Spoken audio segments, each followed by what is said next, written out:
City কর্পোরেশনের উদ্যোগে ডাকসু ও ঢাকা বিশ্ববিদ্যালয়ের সমন্বয়ে শুরু হয়েছে বিশেষ পরিচ্ছন্নতা ও মশক নিধন অভিযান। এদিকে ঢাকা মেডিকেল ও আশপাশের ভাসমান দোকান উচ্ছেদ অভিযান চলছে।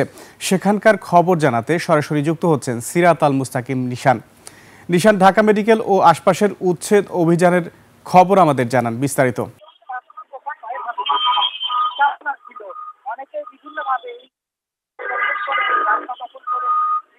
দখল করে বিভিন্ন ধরনের দোকান সহ বিভিন্ন স্থাপনা দিয়েছিল, সেগুলো কিন্তু ইতিমধ্যে সিটি কর্পোরেশনের উদ্যোগে কিন্তু উচ্ছেদ চলছে এবং মেডিকেল কলেজের জরুরি বিভাগের সামনে থেকে শহীদ মিনার যাওয়ার রাস্তা পুরোপুরি তারা ভাসমান যে দোকানগুলো আছে সেই দোকান এবং অবৈধ স্থাপনা কিন্তু উচ্ছেদ করেছে। এবং ঢাকা মেডিকেল সহ যদি একটু বলি, সেটি হচ্ছে যে পরিচ্ছন্নতা, বিশেষ পরিচ্ছন্নতা ও মশক নিধন অভিযানের যে আওতায় রয়েছে ঢাকা মেডিকেল, ঢাকা বিশ্ববিদ্যালয়, বাংলাদেশ প্রকৌশল বিশ্ববিদ্যালয়, এই তিনটি বিশ্ববিদ্যালয়ের ক্যাম্পাসে কিন্তু পরিষ্কার পরিচ্ছন্নতা এবং মশক নিধন অভিযান পরিচালনা হবে। এবং এই যে শুধুমাত্র মেডিকেল কলেজের আশেপাশে যে অবৈধ দোকান, অবৈধ ভাসমান দোকান, সেই ভাসমান দোকানগুলো উচ্ছেদ করা হচ্ছে।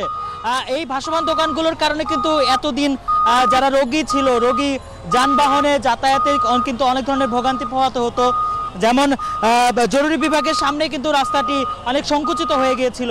এখন এই এলাকাটি পুরোপুরি কিন্তু ক্লিয়ার করে দেওয়া হয়েছে, পুরোপুরি যে দোকানগুলো রয়েছে সেই দোকানগুলো কিন্তু উচ্ছেদ করে দেওয়া হয়েছে এবং এখন পর্যন্ত সেই উচ্ছেদ অভিযান চলছে। এবং ঢাকা মেডিকেল কলেজের ভেতরে, ঢাকা বিশ্ববিদ্যালয়ের ভেতরে এবং বাংলাদেশ প্রকৌশল বিশ্ববিদ্যালয়ের ভেতরে কিন্তু বিশেষ পরিচ্ছন্নতা এবং মশক নিধন অভিযান চলছে এবং এই প্রক্রিয়া কিন্তু চলমান। আজকে সারাদিন ব্যাপী 1300-র বেশি সিটি কর্পোরেশনের কর্মীরা কিন্তু এই অভিযানে অংশগ্রহণ করেছে এবং সাথে ডাকসুর প্রতিনিধিগণ এবং সাধারণ শিক্ষার্থীরাও কিন্তু এই অভিযানে তারাও কিন্তু এই অভিযানে অংশগ্রহণ করেছে।